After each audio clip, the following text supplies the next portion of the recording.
After a short break for lunch, it was time for the jets to take to the air once again.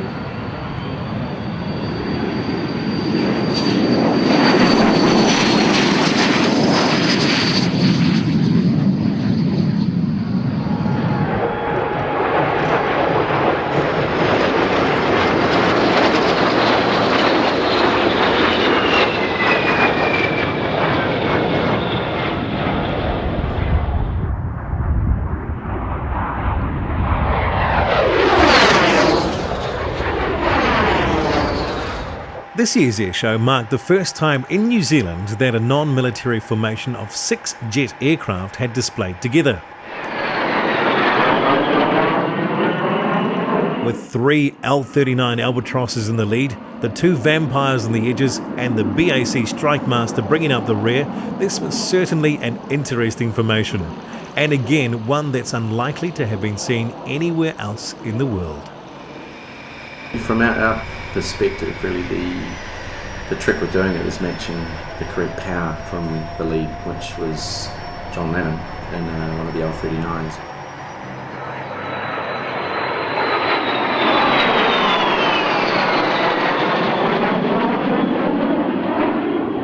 The Vampire is very comparable in its performance, although it does tend to go downhill a lot easier, and so really how the lead plays the power during some of the vertical manoeuvres is the key to it all, and the first manoeuvre is probably the most critical one, which was the Vic loop, and in terms of power the remainder is relatively easily sorted out from that side of it.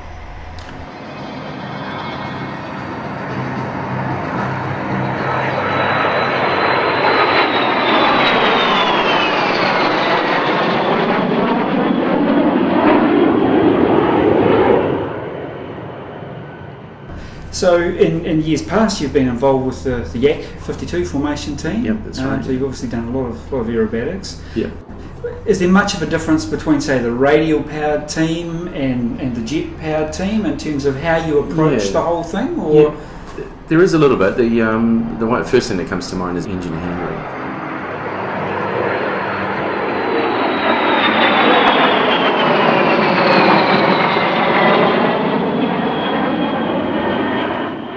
The Vampire being a centrifugal flow engine, it does have certain vices, if you like, in terms of its technology of the time, and the way that you manage the throttle. If you demand a lot of power and a rapid application of power, the engine grumbles at you. There's a distinct grumble that the Vampire engine certainly has, and you don't get that so much in an axial flow jet engine, which the L-39 and Strikemaster is. So we have to be a little bit careful of engine handling.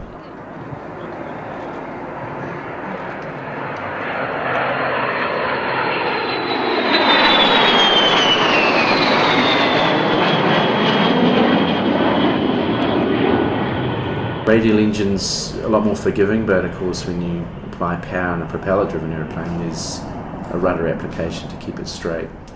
Not so in a jet. That's a real advantage you have in a jet. It's a lot smoother, and the rudders are largely footrests really at that sort of stage. I find the jet is a lot more stable in a large formation rather than the Yak. Admittedly, we're sitting. The Vampire's quite a wide wingspan compared to some of the other jets in that formation, and so we necessarily, although not trying to get too far away from the others, to try and keep the symmetry is difficult.